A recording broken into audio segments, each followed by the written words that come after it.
Petugas gabungan polisi lalu lintas dan Dinas Pendapatan Daerah atau Dispenda Pringsewu Selasa siang menggelar razia kendaraan di Jalan Sumatera Lintas Barat, sekitaran Bundaran Gajah, Kota Pringsewu. Selain pelanggaran lalu lintas yang umum, razia ini lebih menyasar pada kendaraan yang menunggak pajak. Sekitar 2 jam razia, petugas menjaring 67 pelanggar lalu lintas.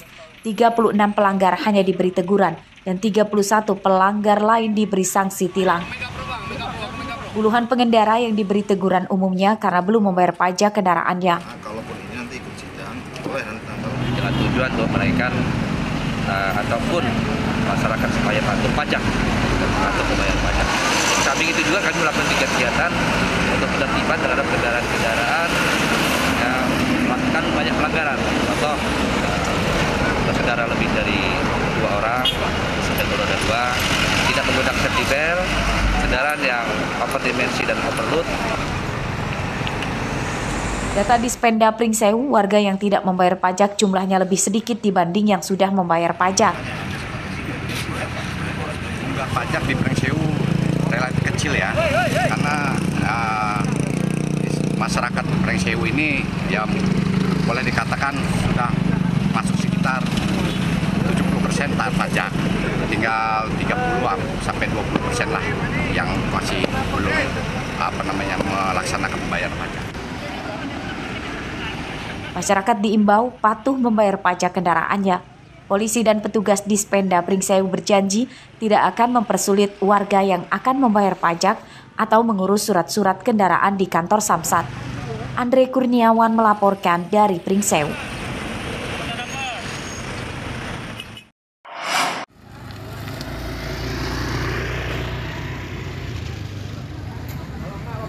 Dugaan pungutan liar atau pungli dalam pengurusan pembuatan sertifikat tanah melalui program pendaftaran tanah sistematis lengkap atau PTSL marak. Di antaranya terjadi di Desa Terang Mulia, Kecamatan Agung Terang, Tulang Bawang Barat. Warga yang mengurus sertifikat tanah melalui PTSL dikenai biaya melebihi ketentuan. Mereka dikenai tarif mulai Rp600.000 hingga Rp1.000.000 per bidang. Pengurusan sertifikat tanah umumnya dibantu oleh pamong desa. Ini loh 2 buku. 2 buku. 1 hektar, ya. Seperempat. Sama seperempat hektar, iya. Ya, Pak. Ya, cuma itulah. Kita itu pembayarannya sama siapa, Pak? Suryanti. Berapa nominalnya, Pak? 800.000 ya, Pak? Iya, 800. Itu yang bilang kan mau bikin sertifikat enggak gitu, kan ada program baru gitu, terus ya bikin lah. Berapa kita bikin, Bu? Kalau 800 terus atas nama 200, 1 juta sih. Oh, 1 juta totalnya ya, Bu ya. Itu kita ngasih duitnya kapan, Bu? 2 kali pembayaran. Sebelumnya kasih uang dulu baru jadi. Saat dikonfirmasi ke kantor BPN Tulang Bawang Barat, tarif pengurusan sertifikat tanah melalui PTSL 2022 bervariasi karena ditetapkan sistem zonasi. Namun untuk wilayah Kabupaten Tulang Bawang Barat, tarifnya Rp200.000 per buku sertifikat tanah.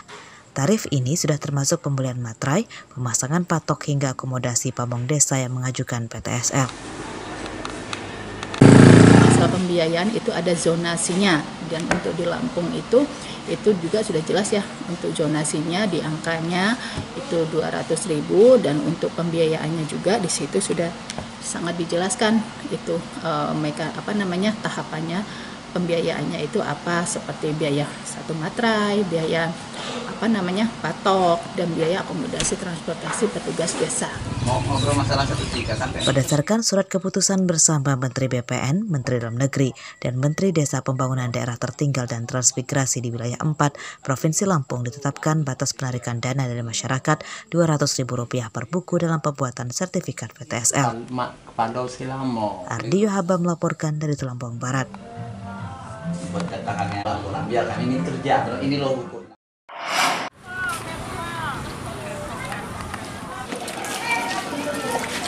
Masyarakat di perkotaan Bandar Lampung kini mulai didorong untuk menciptakan ketahanan pangan sendiri.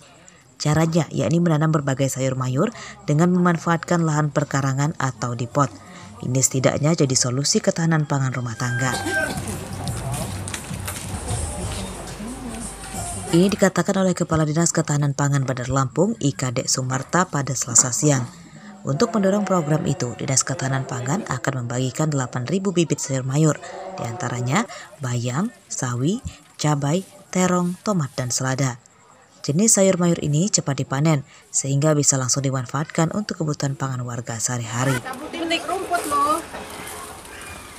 Bantuan bibit sayuran pada tahap awal diprioritaskan untuk warga pesisir Bandar Lampung. Bantuan bibit akan diberikan pada akhir Oktober 2022 karena saat ini bibit-bibit itu masih disemai dan baru dibagikan setelah tinggi tanaman lebih kurang 25 cm. Dan penekanan lagi inflasi, ada di situ yang namanya percepatan. Percepatan dalam arti apa sih yang diberikan kepada masyarakat untuk mempercepat bisa menghasilkan pendapatan sendiri.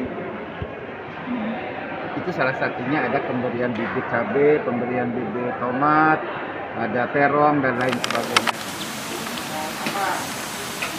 Pemberian bantuan bibit sayuran bagi masyarakat kota ini bagian dari pencegahan krisis pangan dampak pandemi COVID-19 dan kenaikan harga BBM.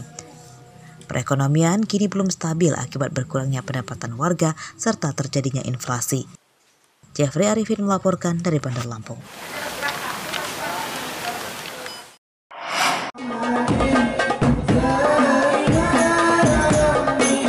Peringatan Maulid Nabi Muhammad SAW 1444 Hijriah di Masjid Jami Al-Huda Kedamaian Bandar Lampung pada Senin malam berlangsung meriah. Ratusan jemaah mengikuti pengajian dengan penceramah Ustadz Mumuy Abdul Bukti, juara 1 ajang pencarian Dai Muda di Aksi Indosiar 2015. Tema Maulid Nabi di Masjid Jami Al-Huda Kedamaian adalah menebar empati dan perkuat silaturahmi. Edukasi peringatan Maulid Nabi ini untuk menanamkan kecintaan dan meneladani perjuangan Nabi Muhammad SAW. Kita mengambil tema itu adalah cermin untuk menteladani akhlak Rasulullah. Masyarakat kalau jamaah kita kayaknya antusias sekali ya. Memang mereka menghendaki acara ini supaya dilaksanakan. Peringatan Maulid Nabi secara meriah di Masjid Jami Al-Huda sempat ditiadakan selama 2 tahun terakhir akibat pandemi COVID-19. Penceramah dan jemaah berdoa supaya Indonesia tidak lagi dilanda wabah penyakit mematikan dan dihindarkan dari segala bencana alam. Arsadi Saputra melaporkan dari Bandar Lampung.